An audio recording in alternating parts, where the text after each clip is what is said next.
So as you see here, I'm down to 54, 59 microns popping around right there. So if you look back about almost exactly a year ago, 11 months, a year ago, I did a video on this one and another Pontiac Chieftain. I think this was a 1952, 1953 Pontiac Chieftain. See the chief, Indian chief. And this is a resto. This has a vintage air unit. So you have an aftermarket, newer style, parallel flow condenser. You have your own custom hoses you make up here with your own crimper. Well, most people don't have their own crimper. I have a crimper. But you make up your own hoses. He made, now this was a fresh air port. Actually, fresh air went into the vehicle, and you see this, what looks like a horn, and it goes back to a grommet to the dash.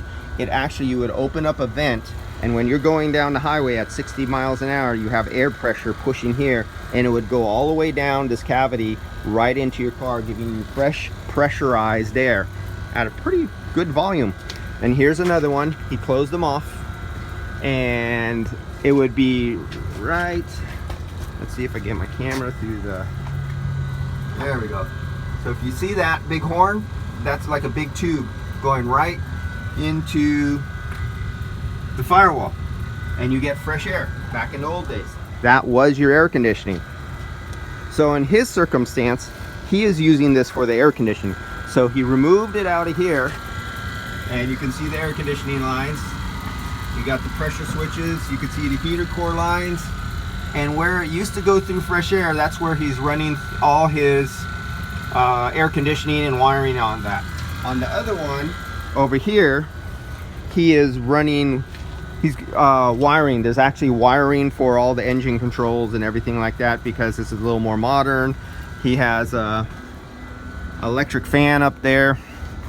There's this, you know, you got the fancy chrome compressor, little AC compressor, and if you look at the size of it, if you took everything off of it, the pulley, the clutch, if you took the lines off, you can fit this compressor in the palm of my hand. It's a little tiny thing. What else? So on the other vehicle, there was another Pontiac I did, whoops, in that old vehicle, and he still has the air. He's having the air conditioning, but he's also keeping the fresh air vents.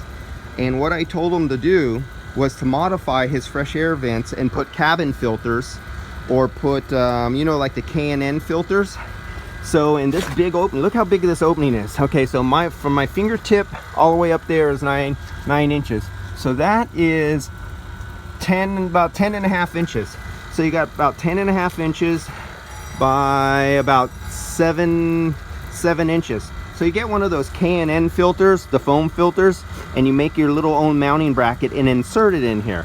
Or you could get fresh air, cabin air filters, and you could get a carbon impregnated HEPA, you know, get rid of pollen, you know, the really high MERV kind of ones, and you could put these and make your custom mountings, and put one here and put one right there. So when you use your cabin air filter and you pull the lever, and it opens up the butterfly flap inside the little ducting in there, and you get fresh air in your car, you're going down the road at 60 miles an hour. And when the air hits the front of your car, you have a lot of pressure. It's like having a pressure pump on it. So you'll develop a lot of head pressure right here, pushing inside, and it comes out as if you had a blower, a mechanical blower going on. So by putting filters in here, and he can cone it out, and he could even make it more of a cone shape so air doesn't go in this direction. If you use the same plastic off of his little mounting pad that you could even use a 3D printer, like my son has a 3D printer. You can 3D print out a custom insert to accept the filter, and then take all your measurements here, close all this off, bring it over at like a 45-degree angle that comes off, and then flares out to the back of your grill and everything. So this literally turns into a trap for high pressure air, and then it'll hit, and you'll have completely clean filtered air going into your cabin on one of these old cars. And these don't get driven in. These are show cars. When they're finished, they're not going to be driven in the rain anyway, so you never worry about your filters getting wet. That's what I would do on these for the other car, and I'll give them some more detailed instructions on how to do that. So our bulkhead, look at these bulkheads. Now, these are sometimes potential leakers when they're not put on right, but this is for your cooling. Here's your coolant here, but they also have these bulkhead adapters for your AC going to your sheet metal. It gives you a real clean look. Only problem with the clean look, and they also have them where they go back there. Like if you didn't have that, you'd have another bulkhead. Every time you add a fitting and an O-ring and compression and threads, you have another possibility for a leak for O-rings, and another fitting, another crimp. You just keep adding leak points every time you add. Now, this is the not the really old-fashioned butyl type of hose. As you see, it is the EPDM type, like the O-rings is for the new R134. But they now have newer hoses that actually have like tinfoil coating, aluminum coating in them, and they're multi-layers, and they're meant for high pressures for like CO2 and stuff like that at 1700 psi, 2000 psi. So there's a lot more modern hose that you can use that's even less leak prone than this older stuff here. And so I would upgrade my system to some of that and do something like that. If I was running this vehicle and I was doing the installation, what you do is, instead of buying what they call the high efficiency upgrade parallel flow condensers, instead of a tube and fin or a serpentine or anything like that, I would get an OEM. I would try to find like a Denso manufactured condenser for probably a van, and you just keep searching different year, make, and manufacture condensers that find and fit the dimension you want. You can even go a little bit bigger, even though you don't have airflow right here. Since something like this, if you did have enough room to tilt it forward or bring it forward another inch or so, you can come out here another inch or two, or even almost 3 inches out here, and you could come out in the other side. And because you would be away, and then if you 3D print, mold, or make your own air dams and your foam seal, and you seal from right back here, so there's no air pulling in through the back, and you would have a larger condenser. Then you use the old school way, since these are not variable displacement compressors. You use your trinary switches like this to control your fan, and you oscillate your fan. So the fan kicks in when the pressure gets up to say 220 or 230 psi. The fan engages, kicks in, brings the head pressure down to say 150, cuts the fan off, and like just keeps it cycling right there. But if it was me myself, I would use a pulse width modulation, and I would cycle my fan and use a little Arduino to keep it whatever the ambient temperature is, to keep it at the ideal pressure, pulse widthing off and on, for especially when you're at idle and cruising real slow. You don't have the ram air effect over your condenser. When you're at idle, stuck in traffic, you pulse width modulate your fan so you keep it at the ideal pressure on ambient conditions to feed your expansion valve and make sure it has the ideal pressure so you don't overcool. Because when you're not really on the really hot days and your AC is running full 100% and the fans are never turning on, when you're at less than optimal running conditions, but yet you have a high sun load, and because you have a lot of glass, you have a rag top, especially if your rag top is going to be a dark color and get hot on here like here, you'll need a lot of cooling in the vehicle. So what you do, instead of, it's not a hot day, it's only 70 degrees, but if you're in a place where the sun load is really hot, you still need a lot of hot cooling inside the car. But we could have these cool ambient temperatures where we're 68 degrees, like just today, right now today, if you see the sun, I'm actually getting burnt on the back of my neck and arms right now, but it's not even 70 degrees. So under these conditions, you would have, the air would be too cold going over the condenser, and for a fan that just comes on and stays on all the time, like some of these guys do, they don't put in the pressure switches, you would overcool, lower the head pressure too much, and get less efficient and won't have enough cooling. So by changing it over from a regular trinary, put in a pulse width modulation, and pulse width modulate your fan to keep it at the optimal pressure for the ambient conditions for your expansion valve, you increase the efficiency and output performance of your evaporator. It's really easy nowadays. It's literally child's projects to do. For some of us older guys who are never raised with that stuff, it sounds like rocket science, but it's super cheap and super easy. You can make your own HVAC system on Arduino to literally control your HVAC and your heat pump and everything can all be ran off a little Arduino. And if you buy a real Arduino, it costs you $25. If you buy a bootleg Chinese exact copy, it still works the same. You get them for like 12 bucks. So this is this old Chieftain, and let's see the AC box. Well, no, I'm not going to get into it up here while it's up here on the rack. If you can see one of you can see the liquid line right there. That's the liquid line, that fitting you see going up to the expansion valve. It uses the old school brass expansion valves, you know, that our grandfathers worked with. The AC controls are right there. These are all the AC controls right there. Now the vents, he's going to have some vents coming up here. He has vents off to the side. There's going to be another vent there, and then you have vents that blow out on your feet. So from a car that didn't have AC, that just relied on natural draft and high head pressure of air pushing on the front, to a car with full-blown AC. And then when you want to, if you have the money and you have the time and you have space, these big old trunks here, you run a dual AC system. So you put your oversized condenser, you could put a sub condenser on here, put a slightly bigger receiver, you branch off in a T, and you put another limo AC unit back here.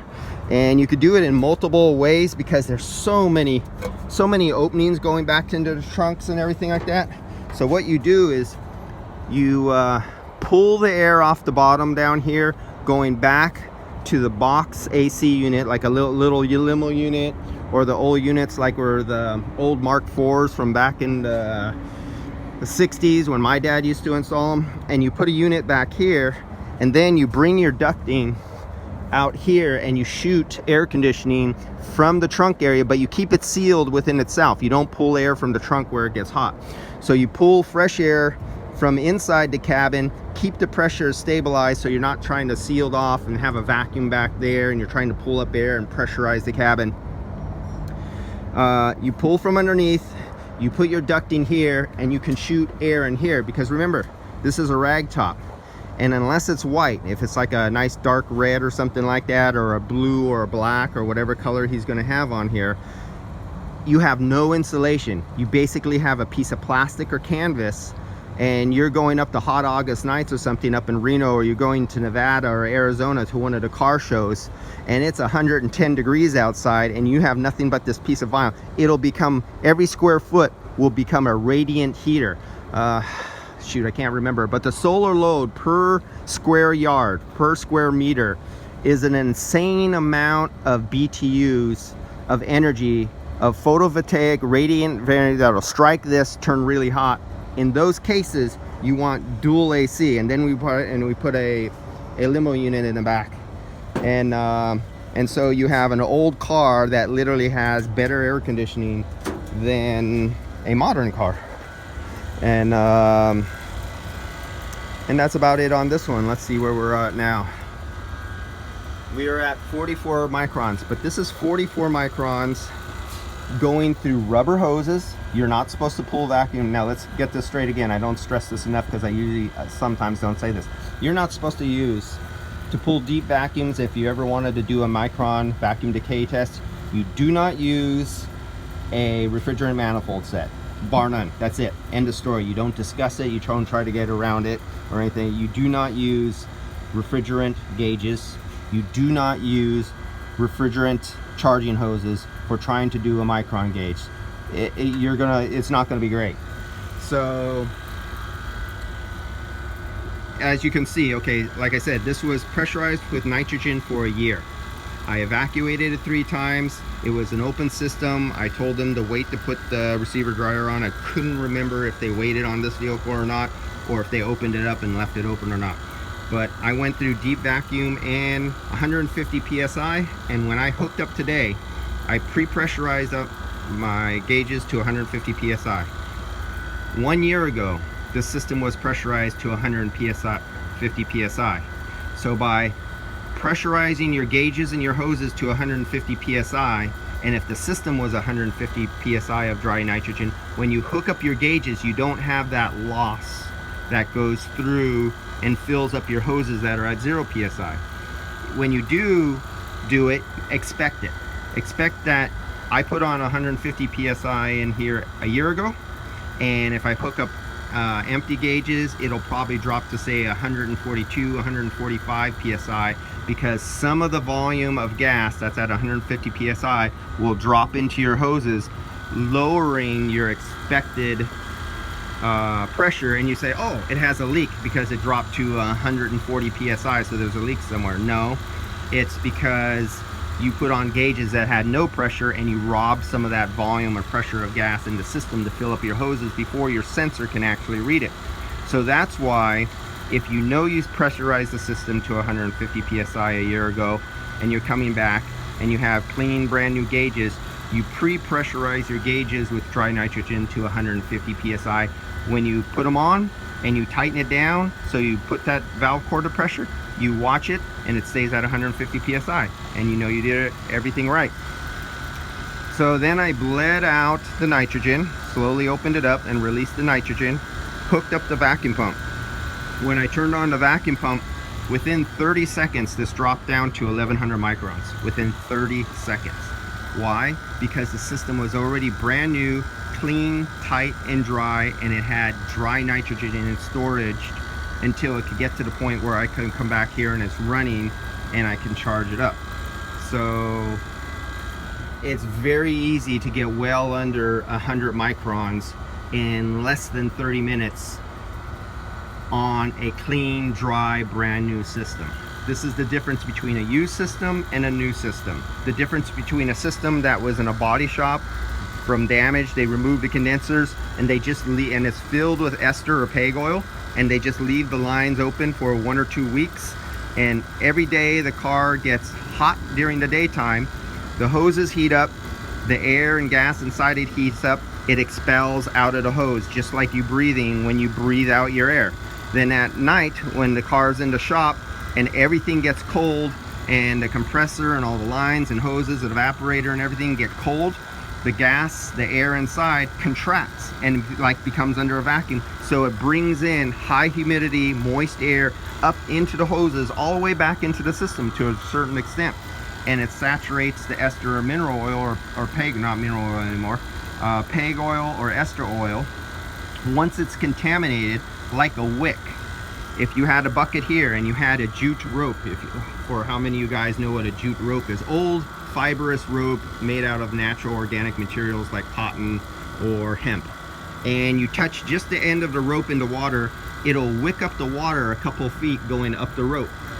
The same thing here. When you have old hoses and they're coated with ester or peg oil, and you expose them to the air, it literally grabs the water out of the air onto the oil on the inside, and it's like a wick. It'll keep on going back and traveling up all the way back to the evaporator, all the way back down into the compressor, just by an open exposed hair through a wicking action. A wicking action plus respiration between daytime and nighttime temperatures. This is why you always seal up systems. This is why you always pressurize them with nitrogen after doing a recovery. You have it under a vacuum, then you throw in dry nitrogen, so when you loosen your connection and you open it up, you just don't suck in moist air. And then you put rubber plugs or seals or whatever you have to put over them. So that's it for now. I'm going to go through the charge up procedure on this thing now. Got to put my camera down. We're getting down there to 40. Oh, let's watch the vacuum play. Watch how bad this is, because I'm using rubber hoses. If I was using metal lines, this wouldn't happen, but because I'm using rubber hoses, look at how fast this comes up. So it's already, now if I let this sit for another hour or so, it'll go above 500 microns in another hour, just because I have rubber hoses on here. And I've done many videos on this before. Now if I exchange these rubber hoses for soft copper metal lines with flare fittings, not rubber O-rings, this would not raise like this. It would stay down. But because I have these rubber hoses on here, it's going up. So right now I have the vacuum off and it's raising, but it doesn't have a leak. That's because you do not use refrigerant manifolds for trying to do long refrigerant decay tests. You do not use rubber hoses. You will always get false, wrong readings if you do. All right, let's go off to the next video. This is 20 minutes. I think this is my world's record on a video. See you guys.